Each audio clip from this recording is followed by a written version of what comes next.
Hej. Nu skal vi til at repetere et nyt emne. Vi har lige afsluttet repetitionen af emnet om læring, som I har gennemgået med Maria. Og der tager vi jo lige en vinkel på, der hed læring og køn. Så det skulle være afsluttet med repetition med hensyn til det. Nu går vi i gang med et nyt repetitionsområde, og det er så det område, som hedder barndom og udvikling, som jeg også gennemgik sammen med Maria. Og der har jeg så været inde og kigge på jeres undervisningsbeskrivelse. I kan se her, jeg har taget et klip fra jeres undervisningsbeskrivelse og klippet lidt ud, for det var nogle gentagelser her og der, hvis I selv kigger efter i undervisningsbeskrivelsen. Så den her sådan lidt mere renset i udgaven. Og I har arbejdet primært, kan jeg se her, med kapitel 6 i jeres grundbog, Psykologiens veje. Og kapitel 6 hedder udviklingspsykologi. Og i det kapitel, der bliver blandt andet gennemgået Eriksen. Han hedder Erik Eriksen, hvis vi skal være mere præcise. Erik Eriksen og Margaret Mahler. Erik Eriksen, det er ham, der arbejder med 8 livsstadier.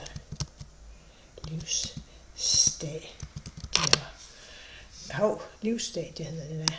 Ikke ledstadier, livsstadier.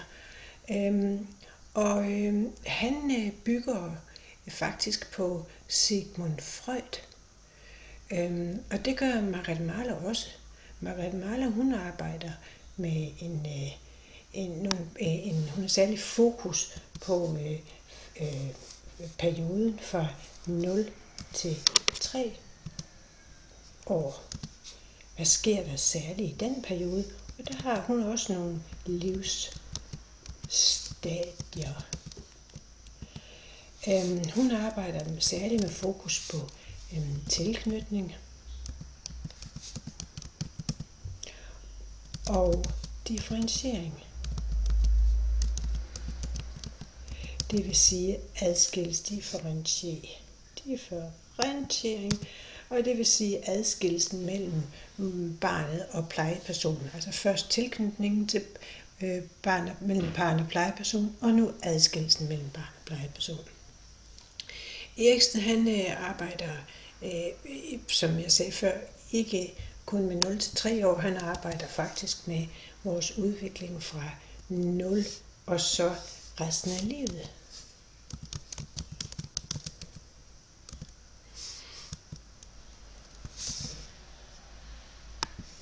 Nu må jeg lige have det stadig rigtigt. Godt. Både Eriksen og Mahler, de bygger i virkeligheden på Sigmund Freud. Og der skal vi ind på psykologiens veje.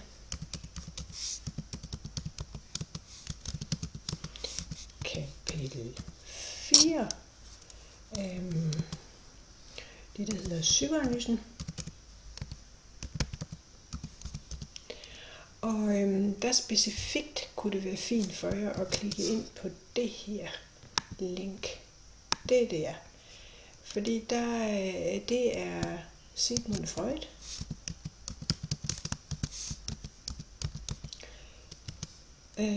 Faseudvikling. Han kalder den for de psykoseksuelle faser. Og det er vigtigt er det at få dem med, fordi som sagt, så bygger både Eriksen og Mahler videre på hans faser. Og han har faserne oral fase, som går fra 0 til sådan cirka 1 år. Og så arbejder han videre med analfasen, som går fra 1 til cirka 3 år. Og endelig så arbejder han med den sidste fase, som han kalder ødipalfase, som går fra 3 til 6 år. Freuds tanke, det er, at vi udvikler os i de her fasestadier her, og der er tilknyttet så forskellige specialiteter, eller specifikke ting omkring hvad det er, vi udvikler i de faser der, og det kan I læse mere om der. Og som sagt, så kan I se, at Marla, hun arbejder også med de her livsstadier, men hun er særlig interesseret i de 2 faser hos Freud. Hun kommer senere end Freud, og hun siger, at det, der er interessant nu, det er, hvordan sker den der tilknytning, barnets tilknytning til plejepersonen, og hvordan sker adskillelsen så igen. Det har hun særlig fokus på. Erik Eriksen, som sagt, han arbejder med 8 livsstadier, hvor han bestemt tager udgangspunkt i de her hos Freud, men så udvider han der og siger, at det foregår altså resten af livet, den her udvikling. Og der er det, hans hovedfase, det er ungdomsperioden.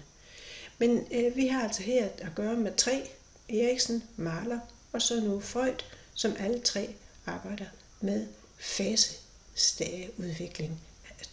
Alle 3 bygger på, at vi udvikler os gennem nogle faser. Så er I efter at have gennemgået specifikt de her op, der har I så gennemgået en case, Lena og Tanja, som I sikkert kan finde i jeres noter, hvordan I gennemgik den.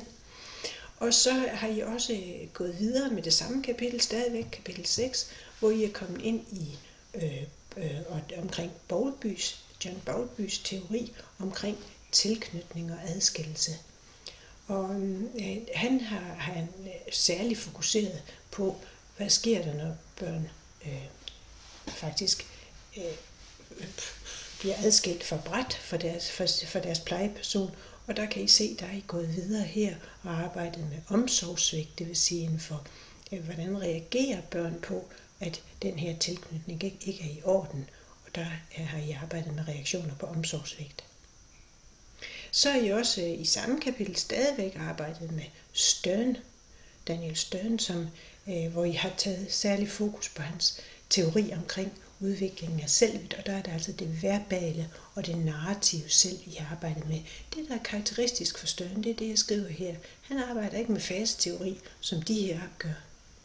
Han siger, at vi udvikler os hele livet igennem, og vi udvikler os nærmest sådan i en spiral, hvor vi går tilbage til vores forrige stadie, og så går vi videre, og sådan hele tiden udvikler vi os. Så der er ikke sådan nogle særlige specielle stadier hos ham eller faser.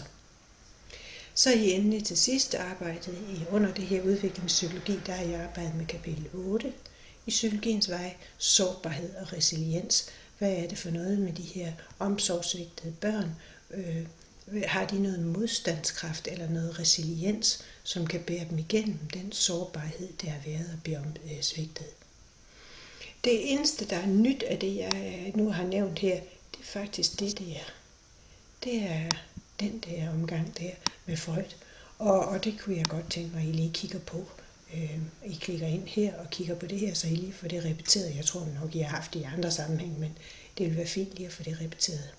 Fordi det vi gør nu, det er, når vi skal ind og sådan prøve at repetere, hvad var det egentlig, vi lavede der, så skal vi gøre det med henblik på altså stadigvæk selvfølgelig barndom og udvikling, men nu med fokus på konsekvenserne af den her udvikling, positiv eller negativ, med henblik på vores voksenadfærd. Og her er det specielt valg af partner i voksenalderen, vi skal have fokus på. Og der skal I ind omkring en teori, der hedder kollisionsteorien. Den har jeg lagt noget materiale til jer fra psykologihåndbogen. Jeg lige se, om jeg kan finde den. Nej, den har jeg ikke lige lagt her. Men som I kan se på Lectio, så har jeg givet jer noget materiale fra en håndbog, der hedder psykologihåndbogen. Jeg supplerer altså jeres psykologiens veje med en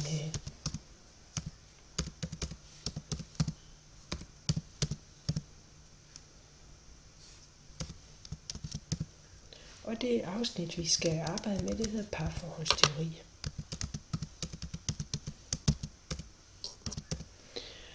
Og der har jeg så lagt en lektie på Lectio, ja, for det afsnit her, det er side 210 til 215, hvor I får noget omkring den her kollisionsteori, og det I skal gøre med lektien, det er, at I skal finde ud af, hvad er det for nogle baggrundsoplysninger I får for den her teori.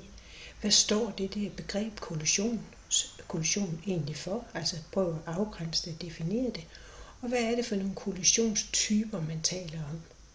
Og så skal vi igennem det her arbejde med perspektiverne, dels altså for valg af partner i voksenalderen, men også andre perspektiver, der kan ligge i denne her teori. Samlet må man sige, at den her kollisionsteori, den bygger altså på det materiale, som I har haft, og som jeg har set i undervisningsbeskrivelsen, jeg har haft, og specifikt med de her faseteorier. Det bygger den på. Så det er den måde, vi får repeteret det på. Det er ved, at vi arbejder med det. Men ligesom i repetitionsafsnittet, der sætter jeg lige en vinkel på, og her er der altså parforholdsteori, valg af partner i voksenalderen, ligesom jeg under læringsteorien satte køn på, køn og læring. Så det er det, I skal være, det er sådan med denne her baggrund, I skal læse den lektie til næste gang. Så kig i lektion og se, hvordan det skal spænde an, og hvordan jeg har tænkt mig, at I skulle læse det. Godt, vi ses næste gang. Hej hej.